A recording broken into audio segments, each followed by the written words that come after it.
Karla Bača mladšieho sa pýtame po druhom víťaznom zápase. Gratulujeme.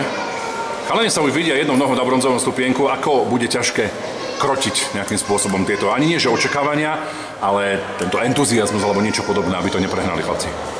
No, priznám sa, že už pred dnešným zápasom na rozcvičke sa mi zdalo, že v niektorých momentoch sme tak nejak, nechcem povedať, že zistili, ale ten začiatok zápasu nebol dobrý z našej strany. Je pravda, že troška sa zvyšil hlas, ale myslím si, že k tomu to patrí. Potom sme začali krok po kroku hrať to, čo sme si povedali.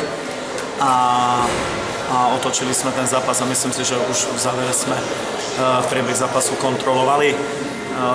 Príležitosť dostali všetci chlapci, aj keď ten zápas ukazuje, že v určitom takom optimálnym zložení to predsa tá hra má lepší šmrnc a viac nejakú hlavu petu. Ako teda bude ťažké chalanov krotiť do toho nedeľného zápasu, aby to nebolo vodné polo, takáto hra, ale aby to malo hlavu a myšlienku? Možno aj nie to, že aby to bola hra, ale možno to, aby každý v tej hlave dokázal ešte sa 2 dní koncentrovať a ten šport je veľakrát o tej hlave, hej, nielen tu, ale v každom jednom vrcholnom športe si myslím, že tak aj v iných veciach tá hlava je veľmi dôležitá. To už je na hráčoch. Samozrejme, ja sa budem snažiť apelovať na nich, aby sa koncentrovali do posledného momentu, no a uvidíme, ako sa nám to podarí. Myslím si, že super nám určite nič nedaruje a pôjdu aj do toho tretieho zápasu s jednoznačným cieľom vyhrať. Takže oni si určite povedia to, že nemajú čo stratiť, tak je len na nás, ako sa k tomu postavíme. Aký očakávaš zápas? Aký to bude v nedeľu? Duel? Tak ako prvý a druhý, to znamená vyrovnaný a ja verím, že sa nám podarí v určitom momente ten zápas zlomiť, tak ako sa nám to podarilo dnes. Predsa ten prvý zápas bol ešte viacej vyrovnaný. Zajtra opäť aj v našom ústve bude môcť hrať Juraj Hromada, v superovom Martin Schuster, čiže opäť určité troška zmeny.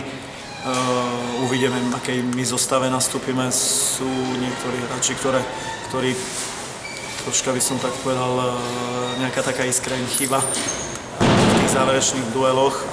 Takže uvidíme. Jediné, čo nám ostáva, je to, aby sme sa fakt skoncentrovali, ostali nohami na zemi a dotiahli to do konca. Ešte sa opýtam, Hofi chytal naozaj dnes výborne. Obidva brankári chytali naozaj veľmi dobre Tomášovi a dnes veľa gólov ani nepadlo, 6-4 na naše pomery je celkom zaujímavý výsledok. A každopádne videli sme z prvých 4 gólov 3 góly z diaľky.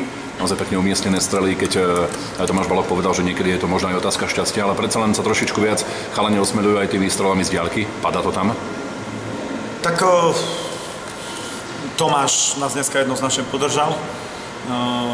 Treba ho pochváliť, ale tak som povedal aj po včerajšom zápase, nebudem chváliť ani jednotlivca. Buď vyhráme ako Hornets a keď prehráme, samozrejme, že my si chyby povieme. Kto čo hráč, aký urobil, chlapci vedia, od koho očakávam čo a kto tie očakávania viac menej plní alebo neplní. Čo sa týka tých striel, tak myslím si, že v momentoch, keď sme